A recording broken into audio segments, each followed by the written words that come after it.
Le mystère autour d'Ananias de Damas dévoilé. Bonsoir. Père Céleste, nous te confions ce direct de guérison. Merci pour ton vent de guérison sur ce direct. Père, nous te célébrons, nous t'adorons. Ta majesté s'élève au-dessus de tous les cieux. Ton nom, c'est El Shaddai, celui qui est capable de tout faire. Nous te bénissons, te magnifions. Merci pour ton bras fort étendu sur ce direct, pour guérir, pour bénir, pour débloquer les blocages, pour essuyer les larmes, pour oindre au nom puissant de Jésus. Merci Seigneur pour ta grâce sur ce direct. Dans le nom de Jésus, nous allons prier. Le mystère sur la vie d'Ananias de Damas dévoilé ce soir. Il faut comprendre ceci. Lorsque l'Éternel veut vous montrer une autre dimension de la révélation dans sa parole, une autre dimension de la révélation dans sa sagesse, il vous permet de voir la parole de Dieu sous un autre angle. Et cet angle aujourd'hui et cette année, c'est de voir la parole de Dieu sous l'angle d'un veilleur, de voir la parole de Dieu sous l'angle d'un intercesseur, de voir la parole de Dieu sous l'angle de quelqu'un qui prie. Alléluia. Et donc, nous allons aujourd'hui terminer avec le thème qui est comment développer l'œil du veilleur à travers l'histoire d'Ananias de Damas. Ananias de Damas, avant de parler d'Ananias de Damas, il faut savoir qu'on a défini déjà le veilleur. Un veilleur, c'est qui? Un veilleur, nous avons vu un veilleur, un sentinelle, ou une sentinelle, ou un garde, est un intercesseur, c'est un intercesseur, c'est un prophète, c'est un peuple prophétique. Voilà la définition que nous avons donnée au mot veilleur ou au mot sentinelle. Alléluia. Bonsoir. Et donc, tout prophète n'est pas un veilleur. Le veilleur, les prophètes, eux, tout ce qu'ils ont, ce sont des dons. Mais le veilleur, lui, il développe. Le veilleur, lui, il respecte certaines conditions qui le met à ce poste de veilleur. Et donc, comment développer l'œil du veilleur? Nous avons vu la dernière fois dans Habakkuk chapitre 2, le verset 1, que pour devenir veilleur, il faut monter d'abord sur sa tour. Aujourd'hui, c'est le culte de guérison. Donc, pour devenir veilleur, il faut monter sur sa tour de garde. Donc, le processus de montée, nous avons vu dans Psaume 24. Dieu nous a donné les conditions. Dieu n'a pas dit, bienvenue la sœur. Ça fait longtemps. Restez venez. Alors, donc, dans Psaume 24, dans Psaume chapitre 24, la condition nous est donnée. La sœur Elisabeth Loa, bienvenue, alléluia. Dans Psaume chapitre 24, il dit, verset 3, il dit, qui pourra monter à la montagne de l'Éternel? Qui s'élèvera jusqu'à son lieu saint? La condition, c'est celui qui a les mains innocentes et le cœur pur. Donc, pour devenir veilleur, il faut d'abord monter à ton poste. Voici les conditions pour monter à son poste. Il faut avoir les mains innocentes et le cœur pur. Nous allons venir en détail sur les conditions. Bienvenue ma fille Augustine Kovogué. La deuxième chose, c'est celui qui ne livre pas son âme au mensonge. C'est-à-dire que ton âme n'est pas dirigée vers le mensonge. Ton âme n'est pas exaltée. C'est-à-dire que il dit qu'il ne jure pas pour tromper. La troisième, qui ne jure pas pour tromper, il obtiendra la bénédiction de l'Éternel. Donc la première condition, les mains innocentes et le cœur pur. 2, celui qui ne livre pas son âme au mensonge. 3, et qui ne jure pas pour tromper. Lorsque vous lisez dans la version en français courant ou dans d'autres versions, vous allez voir que la Bible déclare que celui dont son âme est attachée au Seigneur, son âme est attachée aux choses de Dieu. Son âme n'est pas attirée vers le monde. Son âme n'est pas dirigée vers les choses mondaines. Donc, celui dont son âme est dirigée vers l'Éternel. La quatrième condition, c'est celui qui n'est pas orgueilleux. Celui qui ne se vante pas des biens qu'il a. Celui qui n'a pas l'orgueil de ce monde. Quand tu es orgueilleux, tu ne peux pas monter à ta tour. La gravité va te tirer vers le bas, tu vas tomber. Donc, voici les conditions pour monter. Maintenant, une fois que vous êtes monté, vous êtes sur votre tour, vous êtes arrêté. Là, maintenant, vous pouvez voir, vous pouvez bénéficier de l'avantage de cette position pour pouvoir voir l'ennemi de loin, pour pouvoir voir les choses que les autres ne peuvent pas voir. Voilà, à ce niveau maintenant, à ce niveau, quand vous montez, la Bible déclare que quand vous montez, il faut commencer à prier. Donc, c'est là intervient maintenant l'histoire d'Ananias. Donc, comment développer l'œil? Donc, lorsque vous respectez ces conditions, vous montez sur votre tour, vous commencez maintenant à prier et à attendre. Donc, l'attente, dans la prière, l'attente peut être 6 mois. Ça peut être 1 an. C'est la raison pour laquelle les veilleurs sont soit des intercesseurs, soit des prophètes, soit Dieu choisit parmi le peuple de Dieu. C'est ce qu'on appelle un peuple prophétique. Et ce peuple prophétique, c'est tous ceux qui ont reçu le Saint-Esprit. Tous ceux qui sont passés par la nouvelle naissance, qui ont reçu le Saint-Esprit. Parce que ça, c'était la prière de Moïse. Donc, l'accomplissement de la prière de Moïse que nous allons revoir après. Donc, lorsque vous commencez à prier, et de façon consistante, pas prier 10 minutes, et pas prier 2 heures aujourd'hui, demain vous laissez tomber, après demain vous reprenez. Ce n'est pas ce genre de prière que nous sommes en train de parler. Lorsque vous décidez, parce que ça c'est une décision personnelle, développer l'œil du veilleur dépend de vous et non de Dieu. Donc lorsque tu commences à prier par 1 heure par jour ou 2 heures par jour, vous devez maintenir les 2 heures chaque jour pendant 6 mois, 8 mois. C'est à partir de 6 mois, 8 mois, 1 an que là le Seigneur vous permet, c'est ce qui développe vos yeux. C'est ce qui vous développe vos yeux. Et c'est ce qui permet de créer la plateforme, de créer l'interface au niveau duquel ou sur laquelle le Seigneur viendra te parler, viendra te montrer des choses. Donc, c'est ce qui est arrivé ici dans l'histoire d'Ananias de Damas. Ananias de Damas est un homme qui aimait la prière. C'est un homme qui, par sa prière matinale, a pu créer l'hôtel personnel. C'est-à-dire son hôtel personnel a créé l'aéroport ou l'infrastructure qui pouvait permettre que Christ apparaisse pour lui dire des choses à venir, pour lui donner, pour l'ouvrir les yeux, pour voir des choses importantes. Donc, Ananias est un type de veilleur. Ananias, et quand vous voyez l'histoire d'Ananias en Actes chapitre 10, nous allons partir lire, Ananias n'a aucun titre attaché à son nom. Ananias, il n'est pas apôtre Ananias, il n'est pas prophète Ananias, il n'est pas évangéliste Ananias, aucun titre n'est attaché à son nom.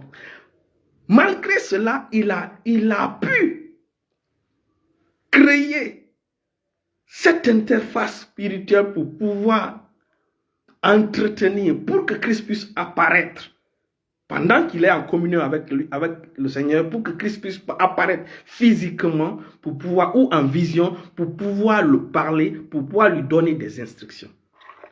Aujourd'hui, je suis en train d'encourager un homme, une fille. Dieu veut aujourd'hui, nous sommes dans l'ère des veilleurs. Le monde, là, il faut comprendre ceci, l'ère a changé. Nous sommes rentrés dans le moment de la fin des temps. Nous sommes rentrés dans la fin des temps. Nous sommes rentrés dans une époque de guerre, dans une époque où l'adversaire s'est déchaîné pour pouvoir réduire à silence la bonne nouvelle. Déjà, c'est ce que nous voyons en Europe et dans le monde occidental, où on interdit aux gens de parler de Christ publiquement ou d'afficher des signes qui appartiennent à Christ. Et donc, nous avons vu les fléaux frapper le monde. Et nous voyons aussi les bruits de guerre en Ukraine. Et ça entre des puissances qui détiennent l'arme nucléaire. Ce n'est plus le temps où il faut dire que non, la vie est belle. Il est temps de commencer à prendre ta vie spirituelle au sérieux. Il est temps de pouvoir t'approfondir dans la parole de Dieu, de pouvoir créer des temps spécifiques, des temps de silence avec Dieu, où tu passes le temps avec ton Père Céleste, où tu pries solidement. Ananias n'était pas un prophète, Ananias n'était pas un apôtre, Ananias n'était pas un docteur. Ananias n'avait aucun titre, c'était un simple frère en Christ. Mais sa vie de prière a permis d'attirer le ciel chez lui. Sa vie de prière a permis que Christ apparaisse pendant qu'il est en communion avec lui. Imaginez, à l'époque, il y avait beaucoup d'apôtres et des grands apôtres, des apôtres de renom.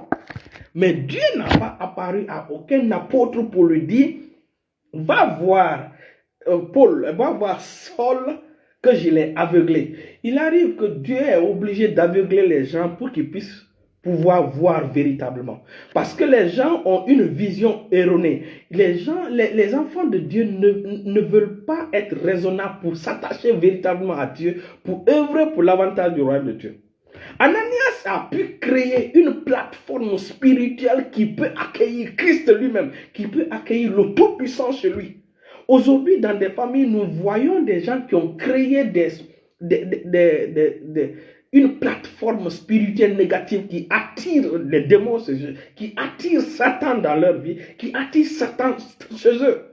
Ananias, lui, il a créé ce qu'on appelle une infrastructure spirituelle qui a pu permettre à Christ d'atterrir chez lui. Et ça, c'est le mystère des veilleurs qui fait ça. Si tu intercèdes de façon fidèle pendant 1 an, 2 ans, le Seigneur va commencer à te parler. C'est ce qui est arrivé dans Actes chapitre 9. Nous allons maintenant venir à l'histoire, nous allons lire, vous allez voir, c'est extraordinaire. Ça veut dire que pour devenir un veilleur, tu n'as pas besoin d'être pasteur pour être un veilleur. Tu n'as pas besoin d'être un prophète pour être un veilleur. Tu n'as pas besoin d'être, ce n'est pas nécessaire que tu sois un apôtre pour être un veilleur. Que tu sois un révérend pour être un veilleur. Il te suffit seulement d'être fidèle dans ta vie de prière personnelle. Lorsque tu es fidèle dans ta vie de prière personnelle, le Seigneur va t'apparaître et le Seigneur va t'établir en tant que veilleur. Le Seigneur va te confier des secrets, le Seigneur va te confier son programme. Aujourd'hui, les enfants de Dieu ne veulent pas être raisonnables. Dieu veut sauver ta famille. Dieu veut sauver ta ville. Dieu veut sauver ton église. Dieu veut que quand un malheur doit venir sur l'église, ou une bonne nouvelle, ou une grâce doit venir sur l'église, Dieu veut t'informer pour que tu puisses l'informer. Pour que tu puisses informer son peuple. C'est ce qui manque aujourd'hui à l'église. Les gens meurent, il y a des drames dans l'église, personne n'est au courant. Vous voyez, on dit que telle église a brûlé ou telle maison de chrétiens a brûlé sans que personne ne soit informé. Alors que dans le monde, les marabouts, les féticheurs ont cette capacité de prévoir les choses. Malgré que c'est basé sur la fausseté, c'est basé sur on appelle ça la divination. C'est basé sur l'opération des démons pour les révéler ces choses. Nous avons l'original. Nous avons l'original. Et nous refusons d'appliquer l'original. Donc, toi, enfant de Dieu, tu peux aujourd'hui recevoir la visitation des anges chez toi. Tu peux recevoir la visitation de Christ en vision, en rêve. Avant que Dieu n'intervienne dans ta famille, Dieu peut te prévenir. C'est possible. Lorsque nous avons 24 heures. Nous avons 24 heures dans le jour. Tu ne peux pas choisir une heure pour pouvoir t'écarter vers la nuit. La nuit, pour intercéder, pour prier. Les enfants de Dieu, c'est quand ils ont des problèmes, ils commencent à avoir une vie de prière, ils commencent à gêner. Gêner doit être notre coutume. Gêner de temps en temps doit être notre coutume. Prier régulièrement, chaque jour, doit être notre culture. L'homme, selon le programme de Dieu, est une créature de prière. C'est ce que Jésus a dit en Luc chapitre 18. Quand Dieu créait l'homme, Dieu a créé l'homme de ne pas vivre de pain seulement, mais de toute parole qui vient de la bouche de Dieu. De ne pas vivre sans prier, de prier continuellement. Voilà les critères, quelques critères qui ont été attachés à l'homme pendant que Dieu créait l'homme. Alléluia. Et donc, Ananias, qui n'était ni apôtre, qui n'était ni prophète, Christ c'est ça. C'est extraordinaire. C'est extraordinaire. Imaginez, il se lève, il va vers quelqu'un. Nous voulons aujourd'hui que Dieu oigne des enfants, que Dieu oigne des femmes, que Dieu oigne des hommes, que Dieu oigne des enfants qui peuvent se lever pour aller voir un gouverneur pour lui dire, si tu ne changes pas, il y a tel fléau qui va venir. Pour se lever et pour dire, peuple de Dieu, laissez la fornication. Responsable de l'église, quittez la fornication. Le jugement de Dieu vient. Ou il se lève pour aller voir, même pourquoi pas le chef d'État, pour le prévenir. C'est possible. C'est possible. Lorsque vous commencez à avoir une vie de prière solide. Quand vous commencez à avoir une vie de prière, c'est comme Ananias, nous allons maintenant lire l'histoire. Or, puisque apôtre Paul, puisque Saul, il partait à Damas pour pouvoir tuer les chrétiens, pour pouvoir persécuter les chrétiens, Christ il est apparu, il est aveuglé. Donc Saul s'est relevé de terre, et quoique ses yeux fussent ouverts, Actes chapitre 9, à partir du verset 8, il ne voyait rien, on le prit par la main et on le conduisit à Damas. Il resta 3 jours sans voix et il ne mangea ni ne but. Donc, pendant ces 3 jours, pendant ces 3 jours, Saul était en train de prier et il gênait parce qu'il n'a rien mangé ni n'a bu. Pendant ces 3 jours. Or, il y avait à Damas un disciple nommé Ananias. Le Seigneur lui dit dans une vision, Ananias. Il répondit, me voici Seigneur. Il dit, et le Seigneur lui dit, lève-toi, va dans la rue qu'on appelle la droite et cherche dans la maison de Judas un nommé Saul de Tarse. Car il prie, tu vois, quand il prie, il a vu en vision un homme du nom d'Ananias qui entrait et qui lui imposait les mains afin qu'il recouvrât la vue. Ananias répondit, Seigneur, j'ai appris de plusieurs personnes tout le mal que cet homme a fait à tes saints dans Jérusalem. Et il a ici des pouvoirs de la part des principaux sacrificateurs pour lier tous ceux qui invoquent ton nom. Mais le Seigneur lui dit, va, car cet homme est un instrument que j'ai choisi pour porter mon nom devant les nations, devant les rois et devant les fils d'Israël. Et je lui montrerai tout ce qu'il doit souffrir pour mon nom. Ananias sortit et lorsqu'il fut arrivé dans la maison, il imposa les mains sur Saul en disant, Saul, mon frère, le Seigneur Jésus, qui t'a apparu sur le chemin par lequel tu venais, m'a envoyé pour que tu recouvres la vue et que tu sois rempli du Saint-Esprit. Au même instant, il tomba. Maintenant, nous allons voir les 3 directives que Ananias a dit à Paul. Les 3 directives. Comme nous disons, Ananias n'était ni apôtre, il n'était ni prophète, il n'avait aucun titre, il était juste brother, il était juste un frère. Qui avait une vie, une intimité sérieuse avec le Seigneur, qui a développé une vie de prière personnelle, une communion avec Dieu, une communion avec le Seigneur. Et c'est cette communion avec le Seigneur qui a permis que Jésus apparaisse pendant son temps de communion le matin, pendant son temps de communion avec lui. Combien aujourd'hui, imaginez, et Jésus n'a... Donc cette plateforme de prière, cet hôtel de prière, voilà pourquoi la vie de prière est capitale et importante. Quand tu es enfant de Dieu, tu dois développer cette vie de prière. Et ce qui est intéressant, c'est quoi?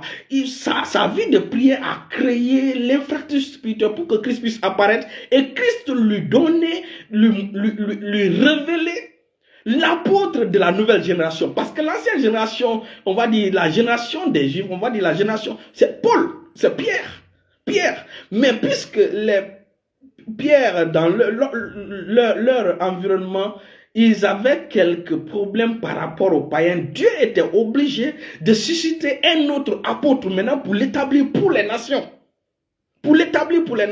Voilà. Et Christ n'est pas apparu à un apôtre. Christ est apparu à un simple frère de l'église.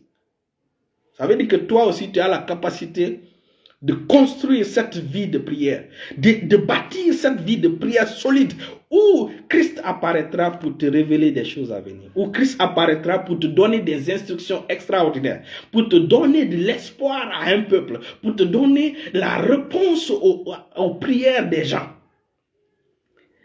Ce qui est intéressant, c'est que là où Saul est venu, le premier contact que Saul a eu, son premier contact était avec des chrétiens qui priaient. C'est pourquoi c'est très important. Lorsque quelqu'un se convertit à Christ, lorsque quelqu'un accepte à Christ, la première communauté dans laquelle il vit, il va épouser le comportement, le caractère de cette communauté. C'est la raison pour laquelle c'est critique la communauté que la communauté où tu vis, la communauté où tu pries, c'est capital. L'apôtre Paul, quand il est la première fois, la première communauté où il a eu le contact, c'était des gens qui ne forniquaient pas. C'était des gens qui priaient. C'était des prières. Et c'est ce qui a impacté la vie de l'apôtre Paul, de Saul. Donc, ces gens-là étaient des prières solides. Voilà pourquoi l'apôtre Paul, à la suite, bienvenue ma fille Madeleine, c'est pourquoi à la suite, l'apôtre Paul dit, je prie en langue plus que vous tous. Parce que la première communauté à qui il a fait ce contact-là, c'était des gens qui priaient. Aujourd'hui, la plupart des chrétiens vivent dans la fornication parce que la première communauté où ils ont mis contact, c'était des gens qui n'aimaient pas la sainteté. C'était des chrétiens qui aimaient le plaisir du monde. C'était des choristes qui allaient en boîte de nuit. C'était des gens qui aimaient raconter des choses sur le sexe, sur la vie de débauche. C'est des gens qui aimaient les filles. Ou c'est des filles qui aimaient les garçons. Donc, quand tu rentres dans une communauté comme ça, une communauté qui ne prie pas, ça va impacter ta vie chrétienne. C'est la raison pour laquelle l'église dans laquelle tu pries, si cette église n'est pas une église où on prône la sainteté, où on prône la pureté sexuelle, où on enseigne la prière, d'avoir une vie de prière solide, mon frère, ma soeur, ton salut est capital. Ce n'est pas une dénomination qui te sauve, c'est Christ qui te sauve. Donc, il faut aller parmi les frères qui vont te pousser à aimer la sainteté, qui vont te pousser à abandonner tes copines, à abandonner ta vie passée. Ici, Saul, quand il est rentré à Damas, il est rentré dans une communauté de chrétiens qui aimaient la prière. Et Paul a commencé à prier. C'est la raison pour laquelle Ananias a été informé. Jésus lui a dit que celui que tu verras en train de prier, c'est lui. Donc, pour distinguer Saul parmi les frères qui sont là, lui, il sera en train de prier. C'est ce que Jésus dit. Il dit, et le Seigneur lui dit, lève-toi, va dans la rue qu'on appelle la droite et cherche dans la maison de Judas un nommé Saul de Tarse. Car il prie. Donc, il a prié 1 heure, il a prié 1 jour, 2 jours, 3 jours. Calculez le nombre de jours où il a passé le temps à prier. Le nombre de jours. Aujourd'hui sera le dernier jour de notre 40 jours de jeûne. De notre 40 jours de prière et 7 jours de jeûne. Donc, aujourd'hui, c'est le 40e jour, c'est la fin de notre décret de 40 jours de prière. Nous, normalement, quand les chrétiens ordinaires, lorsqu'ils finissent les 40 jours de prière, ils vont commencer à fêter. Moi, puisque aujourd'hui, c'est le dernier jour, dès demain, nous allons rentrer dans une autre phase de prière. Voilà comment nous faisons. Bienvenue, docteur. Nous allons rentrer dans une autre phase de notre programme. Donc, Jésus dit d'aller prier pour Ananias. Jésus dit à Ananias d'aller prier pour Paul, pour Saul. Saul est en train de... Donc Saul était aveugle. Donc il est venu, il est rentré dans la maison de Judas. Il a vu... Parce que lorsque les autres frères sont sortis, Saul lui continuait à prier. Voilà comment Ananias l'a distingué. Donc, il y a aussi des chrétiens comme ça. Leur temps de prière, c'est avec l'église. Quand l'église cesse de prier, il cesse de prier. Quand l'église vient de prier, il vient prier. Bienvenue, docteur, bienvenue, docteur. Mais lui, non. Pendant que les gens rentrent, lui continuait à prier. Et donc, voilà comment Ananias l'a reconnu. Et quand Ananias est venu, Ananias ne lui a pas dit le contenu de ce que Jésus lui a dit. Parce que Jésus lui a dit qu'il va souffrir. Ananias n'a pas parlé du ministère de Saul. Il n'a pas dit, il a plutôt gardé ça. Mais seulement il a dit, Jésus qui t'a apparu sur le chemin de Damas m'a dit de venir prier pour toi, pour t'ouvrir les yeux. M'a dit de venir pour t'ouvrir les yeux. Celui que tu as vu, le Seigneur que tu as vu, Jésus que tu as vu, le juste, tu le reverras encore et encore. Et il a des paroles dans sa bouche pour toi. Voilà les mots que Ananias a donnés sans donner le détail. Parce que Ananias ne l'a pas dit, tu vas souffrir, comme il a dit, il va souffrir pour moi. Il dit, alléluia, alléluia. Il dit, en Actes chapitre 22, le verset 12, il dit, un nommé, ça c'est Paul maintenant, c'est l'apôtre Paul maintenant qui fait le résumé de sa rencontre avec Ananias. Il dit, un homme, bientôt nous allons prier pour les malades, bientôt nous allons prier pour ceux qui souffrent dans leur corps. Ma fille m'avait déjà contacté, je ne vais pas dire son nom, elle a mal au dos, il y a des douleurs. Aujourd'hui, l'onction de guérison est là pour que vous recevez votre guérison ce soir au nom de Jésus. Et bientôt nous allons prier pour les malades. il dit, Actes chapitre 22 à partir du verset 12, il dit, un homme, Ananias, homme pieux selon la loi, et de qui tous les Juifs demeurant à Damas rendaient un bon témoignage, vint se présenter à moi et me dit, Saul, mon frère, recouvre la vue. Au même instant, j'ai recouvré la vue et je regardais. Il dit, le Dieu de nos pères t'a destiné à connaître sa volonté et à voir le juste. Donc, je suis venu pour que tu recouvres la vue. Tu vas voir le juste que tu as vu, tu vas encore le voir et entendre les paroles de sa bouche. Entendre les paroles de sa bouche. Alléluia. Donc, ici, nous voyons un homme qui n'était ni apôtre, ni prophète, qui a su par sa vie de prière établir un partenariat spirituel avec le Tout-Puissant. Qui le confiait des prières, qui le confiait des missions, qui le confiait des choses secrètes pour l'avancement du royaume de Dieu, pour l'avancement du programme de Dieu. Toi aussi, le Seigneur peut te confier cela. L'avancement du programme de Dieu dans ta famille, l'avancement du programme de Dieu dans ta ville, l'avancement du programme de Dieu dans ton pays. Et quand le programme de Dieu avance dans ta famille, les plans de Satan sont mis en échec. Quand le programme de Dieu avance dans ton pays, dans ta ville, les programmes de Satan sont annulés. L'agenda de Satan est annulé. Voici des hommes comme ça que la mort décide de les laisser tranquilles. La mort décide de les laisser parce que c'est des gens qui sont protégés, divinement protégés par Dieu.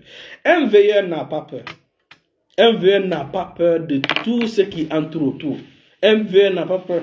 Un intercesseur n'a pas peur des sorciers. Un intercesseur n'a pas peur des marabouts. Un intercesseur n'a pas peur des mauvaises nouvelles, que ce soit Covid-19 ou quoi que ce soit. Le veilleur est quelqu'un qui sait que sa vie est sur l'autel. Personne ne peut le tuer. Personne ne peut le faire du mal. Et ce sont des gens qui ont une longue vie. Aujourd'hui, Dieu veut que tu sois un veilleur sur ta famille. Dieu veut que tu sois un veilleur sur ton église. Dieu veut que tu sois un intercesseur pour ton église, pour ta ville. Dieu veut le salut de ta famille. Et aujourd'hui, nous voyons un homme qui a pu développer cela. Toi aussi, c'est possible. Ah ouais, le veilleur n'a pas peur. Alléluia. Gloire à Dieu, homme de Dieu, Carole Ngombe. Donc, nous sommes arrivés au moment où on doit prier pour les malades. Il faut savoir ceci. Chaque enfant de Dieu a le don de guérison. Chaque enfant de Dieu a le pouvoir de prier pour les malades et les malades soient guéris. Le secret, c'est de connaître le Saint-Esprit. Parce que le Père est au ciel. Le Fils est au ciel. Celui qui est là s'appelle le Saint-Esprit. Et il vit en nous. Il vit en nous. Le Saint-Esprit n'est pas une chose. Le Saint-Esprit, c'est une personne. Donc, il faut chercher à l'amitié, la camaraderie avec le Saint-Esprit. Lorsque tu es camarade avec le Saint-Esprit qui vit en toi, le Saint-Esprit, tu deviens son camarade, à la suite, vous allez devenir des partenaires. Et la troisième phase de votre amitié, de votre relation, c'est qu'il va te donner des dons. Il va te donner des dons. C'est la raison pour laquelle les miracles que nous faisons, c'est le Saint-Esprit qui le fait. C'est le Saint-Esprit qui le fait à travers nous. Beaucoup ont été guéris, beaucoup ont été guéris. Je me rappelle, je ne vais pas dire le nom du frère. Le frère a voyagé, il est allé en Guinée. Quand il est parti en Guinée, il est revenu dans la capitale guinéenne. Pendant 3 jours, il ne partait pas à la douche. Donc son ventre a commencé à gonfler. À tel point que il ne pouvait pas dormir. C'est ainsi qu'il m'a appelé aux environs de 2 heures du matin. Mais pendant 2 heures, mon téléphone, je n'étais pas connecté. Vers 3 heures du matin, je me suis réveillé, j'ai vu son appel en absence. C'est là maintenant, je l'ai rappelé sur son numéro de Guinée. Son numéro de Guinée a sonné pour qu'il puisse se connecter. Et quand il s'est connecté, il m'a maintenant expliqué son problème. Je pense qu'il avait laissé un message. Donc sa situation était devenue critique. Vous savez, quand vous quittez par exemple, vous quittez au Maroc pour aller en Guinée, vous allez dans votre village, vous revenez, ou vous allez, vous venez, et puis une maladie vous frappe. C'est comme si on vous empoisonnait. Donc, la nuit, là, j'ai prié pour le frère, j'ai prié en langue pour le frère, et j'ai décrété des choses sur sa vie. Je l'ai dit, d'ici 4 heures du matin, tu iras faire les selles. D'ici 4 heures, tu iras faire les selles. À 4 heures, vers 4 heures, en tout cas, disons vers fin 4 heures, la situation du ventre du frère s'est débloquée. Là, si ma fille Madeleine Leduc se rappelle, je pense que je l'ai partagé ce témoignage. Le frère, son ventre s'est libéré. Il a retrouvé sa guérison. Et à 10 heures, nous avons causé. Parce qu'il avait un programme à 10 heures. Un programme à 10 heures. Alléluia. Et qui l'a fait? C'est le Saint-Esprit qui l'a fait. Le Saint-Esprit, c'est la raison pour laquelle lorsqu'on prie pour les gens en direct, la distance ne se trouve pas il n'y a pas de distance dans le domaine spirituel. C'est-à-dire, quand on dit on prie pour les gens, on prie ici, par exemple, je suis à Dakar, je prie, peu importe le lieu où tu te trouves, l'Esprit est là-bas. Le Seigneur peut te guérir là-bas. Le frère a reçu sa guérison. Imaginez, il m'a appelé vers les 2 heures du matin. Parce que c'était devenu maintenant autre chose. Son jeune frère est médecin. Là où ton jeune frère est médecin, il était confus, il m'a appelé. Et on a prié. Ah, gloire à Dieu. Et ma fille a confirmé, il dit, je m'en souviens. Donc, c'est dans je vais vous dire ceci. L'onction de guérison, je l'ai reçue depuis longtemps. Et le Seigneur a guéri beaucoup de personnes à travers mes mains. Je vais vous donner un dernier témoignage avant qu'on ne prie pour les malades. J'ai une fille, elle est dans l'école La Foi, elle s'appelle Joséphine Sidibé. Actuellement, elle est madame... son mari s'appelle comment? Mon beau, c'est camarade, je ne sais pas, j'ai oublié. Joséphine, après... Parce que vous savez, quand on est à Conakry, les gens passaient pour vacciner les gens. Je crois que c'était un vaccin contre Ebola où on testait des vaccins. En tout cas, on vaccinait les gens, on passait de vacciner les gens. Et donc, elle a accepté qu'elle soit vaccinée. Ça, c'est avant que Covid-19 ne vienne. Ça, c'était, disons, c'était en début d'année 2019. Parce que Covid est venu vers fin d'année 2019, début d'année 2020. Donc, quand on l'a vaccinée, elle a attrapé la fièvre. Le corps chaud, elle ne pouvait rien faire. Même se lever pour cuisiner, elle ne pouvait pas. Elle devait aller, je crois, à l'université. Hein? Elle devait aller, oui, je sais pas. En tout cas, elle avait un programme. Elle n'a pas pu. Donc, on l'a vaccinée, je crois, le mardi. Le mercredi, ça a chauffé, ça a chauffé. Et mercredi, à partir de midi, je me rappelle l'heure à laquelle elle m'a appelé. À ce temps, j'étais à la clinique Jacques Fowler. Je n'avais pas de patient. Dès qu'elle m'a appelé, elle me dit, papa, vraiment, j'ai pris un vaccin hier, là, ça ne va pas. Même me lever pour cuisiner, je ne peux pas. Même me lever, j'ai mal partout, j'ai mal au corps, j'ai mal à la tête, j'ai mal partout. J'ai dit, ma fille, mets la main là où tu es, mets la main sur ta tête.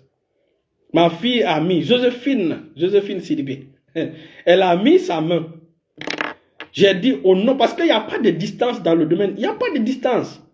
J'ai dit, au nom de Jésus, la puissance du Saint-Esprit passe à travers toi, là où tu es, de la côte jusqu'à la plante des pieds, et neutralise cette douleur dans ton corps au nom puissant de Jésus. Donc nous sommes restés à parler, le téléphone s'est coupé, mais on a fini quand même de prier. J'ai dit, au nom de... Elle a dit, Amen. Le téléphone s'est coupé. Le temps pour moi d'aller pour aller chercher les unités, les crédits, mettre dans mon téléphone pour la rappeler, c'était 3 minutes. Après les 3 minutes, j'ai appelé Joséphine. La sueur a coulé sur Joséphine, tout son corps. À ce même moment-là, à l'instant même, elle a retrouvé la guérison. Elle s'est levée. C'est finalement elle qui m'a appelé. C'est finalement elle qui m'a appelé pour rendre témoignage instantanément. Et le dimanche à l'église, puisqu'elle n'a pas rendu témoignage, le Seigneur m'a dit de faire ce témoignage-là. Et donc, j'ai commencé, c'était pas le dimanche qui a suivi. Maintenant, j'ai rendu ce témoignage et elle s'est levée. Elle a confirmé. Pour vous dire que l'Esprit Saint te guérit. L'Esprit Saint est en toi. Il est là pour te faire de la faveur. La Bible déclare que Jésus a dit qu'il est plus avantageux pour vous que je m'en aille. Car si je m'en vais, si je ne vais pas, le Saint-Esprit, si je ne vais pas, le Saint-Esprit ne viendra pas. Et l'Esprit est venu. Et cet Esprit habite en nous. Donc, la capacité dynamique de Dieu pour opérer des changements autour de toi, dans notre corps, est en nous. Apprenez à le connaître. Alléluia. Donc, nous sommes à la phase où ceux qui ont besoin de guérison vont recevoir les guérisons. Comme je vous ai dit, le Dieu d'hier, il est le Dieu d'aujourd'hui. Il s'appelle Je suis. Le grand Je suis, c'est lui. Il a guéri des gens dans le passé. Il a guéri des gens pendant son ministère. Et il continue à guérir des gens. Il continue à guérir. Il te suffit seulement de croire. Vous savez, nous avons décidé de dire au revoir à la maladie. Nous avons décidé de croire. Et la plupart des gens qui, quand on prie pour eux, leur guérison retarde. La raison pour laquelle c'est parce que beaucoup regardent les signes physiques. Vous regardez les signes physiques. Concentrez-vous sur le décret de Dieu. Quand Dieu ne ment pas, quand il dit que tu es guéri, tu es parfaitement guéri. Je vais vous dire cette histoire-là. Vous voyez certainement les vidéos de Pasteur Christ. Il va souvent, on appelle ça l'école de guérison. Et ça se trouve en Afrique du Sud. Chaque saison, une fois par an, je crois, hein, on regroupe les malades. Il vient, il impose les mains sur eux, les malades sont guéris. Peu importe la maladie que la personne a. Mais le mystère, c'est quoi? Ce que les gens ne comprennent pas, c'est que les malades là vont là-bas 3 mois avant le programme. Et il y a un pasteur, l'un des fils de Pasteur Christ, qui enseigne ces malades-là pendant les 3 mois pour qu'ils puissent développer la foi lorsque l'homme de Dieu va imposer la main sur eux et pour qu'ils reçoivent la guérison. Donc, on les enseigne ces choses pour pouvoir et c'est la raison pour laquelle Jésus enseignait. La plupart du temps, Jésus enseignait avant de guérir. Jésus enseignait d'abord avant de prophétiser sur quelqu'un. Et donc, c'est la raison pour laquelle nous prenons le temps pour enseigner. Ma soeur, tu as la puissance de Dieu en toi. Si ton problème c'est le dos, mets ta main sur le dos. Ça, c'est l'ordonnance spirituelle que je te donne. Quand tu vas chez le médecin, il va te donner l'ordonnance, il va te dire prends ça matin, midi, soir. Si c'est les douleurs dans ton dos, mets ta main. Frère Elias, Maguel, Alexandre le Grand, mets ta main dans ton dos matin. Tu dis douleur, je te neutralise au nom de Jésus. Au nom puissant de Jésus, je te maudis dans mon corps. Je te laisse ni place dans mon corps au nom de Jésus. Ta source est maudite au nom puissant de Jésus. Je sais que je suis guéri et je suis permanemment guéri. Tu fais ces décrets le matin. À midi aussi, tu fais ce décret-là. Le soir, tu fais ce décret. Ça fait matin, midi, soir. Tu fais ça pendant 3 jours. Ça ne change pas. Ajoute un peu le jeûne. Ajoute le jeûne.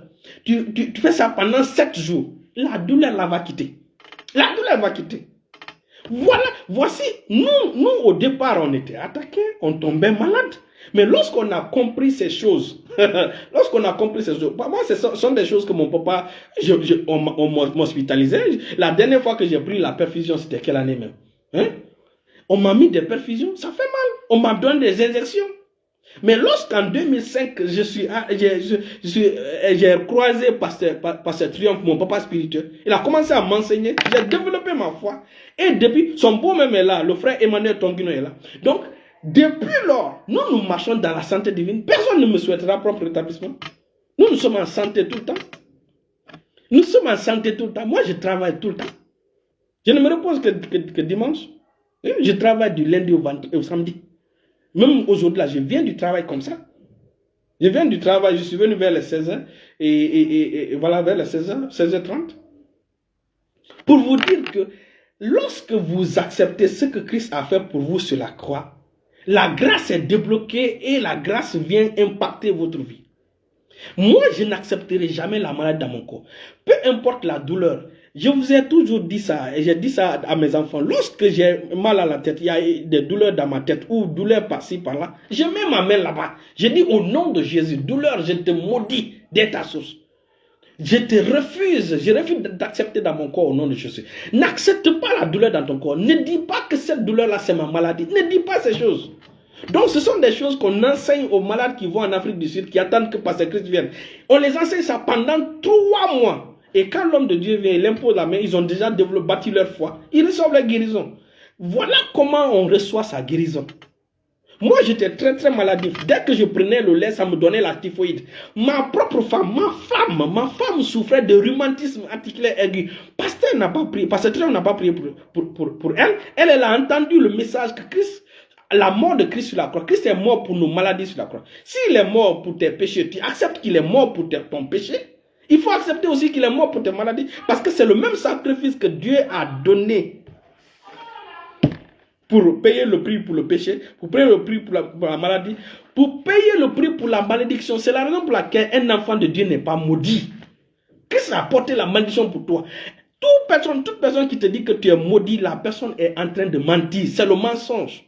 Un enfant de Dieu qui a reçu Christ n'est pas maudit. Il lui manque seulement la connaissance. Dès que tu comprends ces choses, la malédiction va mourir toute seule, sans même qu'on ne prie. Aujourd'hui, les gens pensent que c'est quand on prie pour quelqu'un, on le délivre la malédiction. Non, mon frère. Christ a pris ta malédiction sur la croix. Ce n'est pas moi qui te délivre la malédiction, mon frère. Christ dit que c'est Christ qui t'a délivré de la malédiction. Il te suffit seulement d'accepter.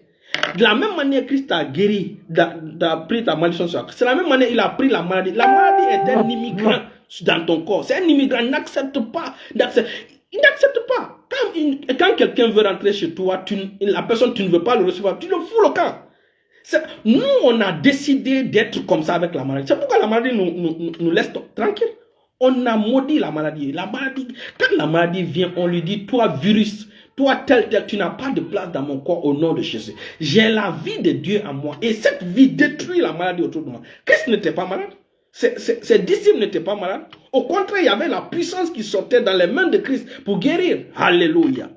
Vous êtes un homme de Dieu exemplaire. J'ai le témoin. Gloire à Dieu, gloire à Dieu. Ça, merci, frère Emmanuel Tonguino. Merci. Donc, c'est la vérité que nous sommes en train de vous enseigner. Et mon fils Raphaël Yaraduno, quand il venait, avant de venir à l'école de la foi, il souffrait de beaucoup de maux. Un jour même, mon fils est venu chez moi et il ne pouvait même pas marcher correctement. Mais l'enseignement a permis, malgré la douleur, de marcher. Et avant qu'il n'arrive à destination, la douleur a foutu le camp. Ce sont des mensonges du diable. Nous ne regardons pas aux mensonges du diable. En réalité, c'est ce que le frère Elia vient de me dire. Il dit que la douleur s'est intensifiée. C'est normal parce que la douleur, sa tête a été coupée. Donc, il doit démontrer qu'il est plus fort alors que sa tête a été coupée. C'est juste une question de temps. Donc, tu dois continuer à confesser que je suis en bonne santé et je resterai en bonne santé au nom de Jésus. Décrète la parole de Dieu. Confesse la parole de Dieu sur ta santé. Confesse la parole de Dieu sur tes enfants. Bénis tes enfants par la parole de Dieu. Ce sont des choses qui ne passent pas. La Bible dit que tout passera sauf la parole de Dieu. Donc, la parole de Dieu est ce qui est vrai. Voilà pourquoi Jésus a dit, si vous continuez dans ma parole, vous êtes vraiment mes disciples. Alors vous connaîtrez la vérité et la vérité vous rendra libre. C'est la vérité qui m'a libéré. Hein? C'est la vérité qui m'a libéré. Moi, un jour, je me suis évanoui. Ma maman a crié. On m'a envoyé à l'hôpital. C'était en 2021. En 2001. Ma maman m'a vu parce que j'avais fait une crise. Ma maman s'est mise à pleurer. Et toute la nuit, je l'entendais prier. Le matin, on m'a envoyé à l'hôpital. On m'a envoyé à l'hôpital à Tripano. Ils ont fait toutes sortes d'examens. Ils n'ont rien vu. Ils n'ont rien vu. Mais en 2005, j'ai croisé par ce triomphe. C'est lui qui a commencé à m'enseigner ces choses. Je vais vous montrer un verset pour terminer. Et nous allons prier pour les malades. Ces versets-là portent la puissance de Dieu. Il dit quoi?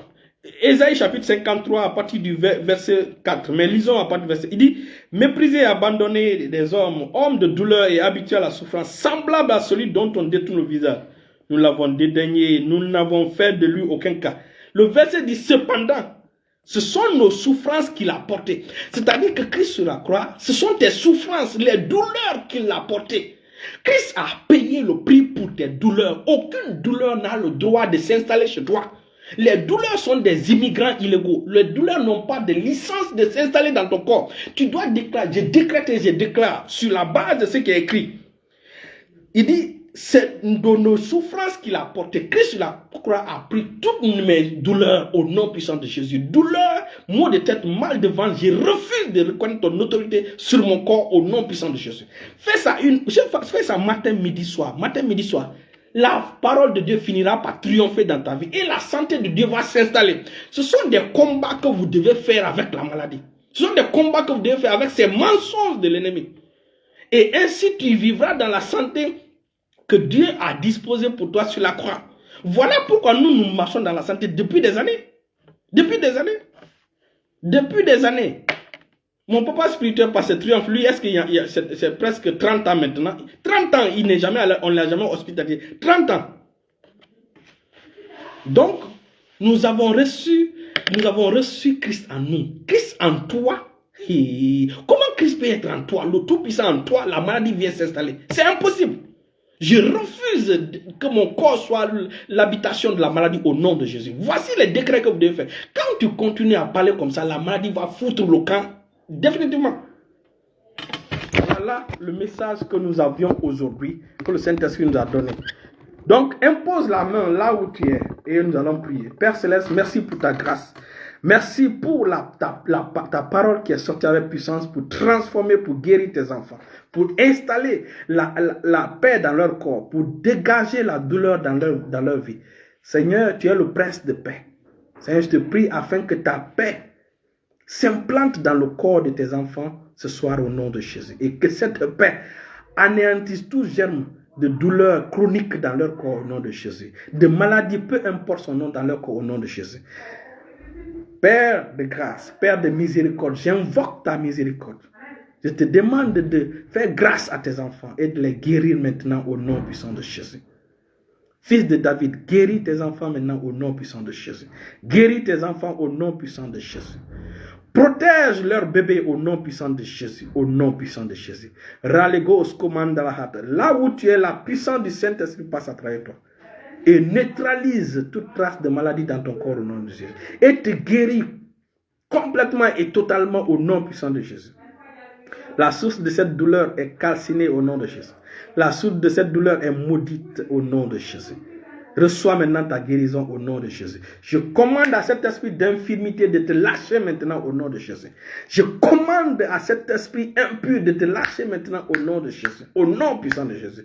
Recouvre la vue au nom puissant de Jésus. Toi qui n'entendais pas bien, commence à bien entendre au nom de Jésus.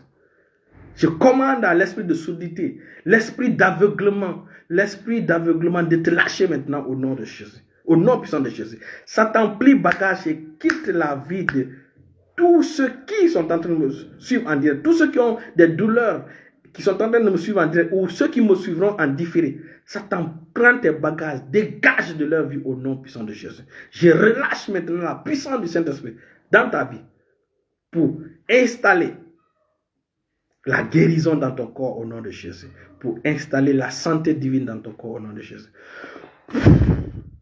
Tu es guéri au nom puissant de Jésus. Tu es guéri au nom puissant de Jésus. Dans le nom puissant de Jésus, nous prions. Alléluia. Levons les mains, bénissons le Seigneur. Partagez, bénissons le Seigneur. Seigneur, te bénissons, te magnifions pour ce soir. Merci pour les guérisons. Merci pour les délivrances. Merci parce que ta parole a déjà guéri tes enfants et va guérir ceux qui vont suivre en différé au nom de Jésus. Merci parce que l'onction restera sur ce direct jusqu'à la fin. Cette onction va continuer à guérir autant de fois que les gens suivront ce direct au nom de Jésus. Au nom de Jésus. Autant de fois que les gens suivront ce direct en différé au nom puissant de Jésus. Merci pour ton onction inhérente sur ce direct au nom de Jésus. Au nom puissant de Jésus. Dans le nom de Jésus, nous prions. Alors, on revient mardi pour enseigner sur les veilleurs. Restez connectés, restez bénis au nom puissant de Jésus. Merci ma fille Madeleine Pogomou. Merci pour ce don extraordinaire que tu viens de faire à mon fils, prophète Honoré. Merci infiniment. Merci infiniment. Que le Seigneur te bénisse. Que le Seigneur vous accorde le désir de votre cœur au nom puissant de Jésus. Que le Seigneur que cette année, que le Seigneur vous visite de façon spéciale au nom de Jésus. Que le Seigneur vous donne le centuple de ce que vous avez donné à ce jeune prophète au nom de Jésus. Au nom puissant de Jésus. Au nom puissant de Jésus. Celui qui fait un don à un prophète reçoit la récompense de ce prophète. Que la puissance qui agit dans la vie du prophète, que la grâce qui agit dans la vie du prophète, que cette grâce commence à couler du prophète Honoré Topa, commence à couler maintenant dans votre vie, dans votre famille, au nom puissant de Jésus. Au nom puissant de Jésus. Dans le nom de Jésus, on prie. Restez bénis, restez bénis, restez bénis. Bonsoir.